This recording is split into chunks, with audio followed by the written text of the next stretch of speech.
Assalamu alaikum. Welcome back to Future Dimensions 360. As you guys know, in our last tutorial, we had learned how to fetch single post dynamically on the base of user input ID.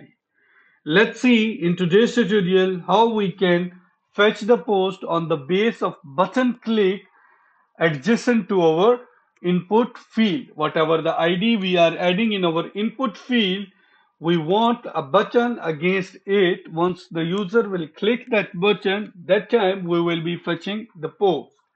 So we have to fetch the post on the base of button click event. Typically, what people will do is people they will create a on click handler on a button event handler, and then in the on click handler they will be passing an arrow function. Inside that one they will fetch the post. But what I want here is I want you to give a knowledge about useEffect hook, and I want you to understand how you can deal with this kind of scenario by using useEffect hook. In this tutorial we will be teaching you how. For that one, what you want here is you have to create another state variable called button clicked ID, and I will say same should be with set function also. Initial value will be, I will say ID. This ID will be the initial value, and what I want here is I want this button click ID to go as a parameter with my post variable post link for fetching the post, and I want my React to call this useEffect hook when my button clicked ID will be changed. So how this ID will be changed? It will be changed by passing a button after the input field, and I will say fetch post, fetch post.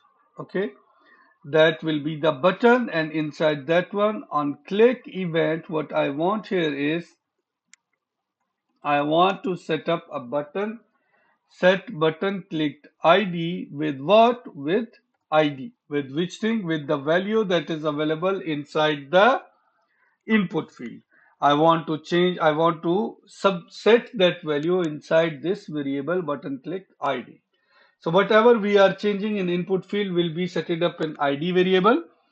It should not call the use effect hook again and again. Why? Because use effect is hook is not dependent on ID variable anymore.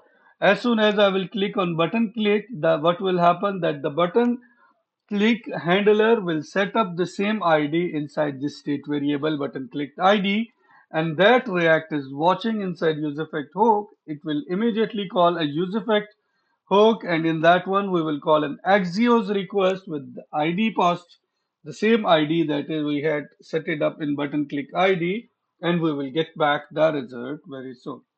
Let's go ahead and try to reload our browser. You guys can see initially the first ID is 1, set it up everywhere. So the first ID's title is available inside my browser. Let me here go and change the IDs, and I am not seeing any change in any kind of change in my title.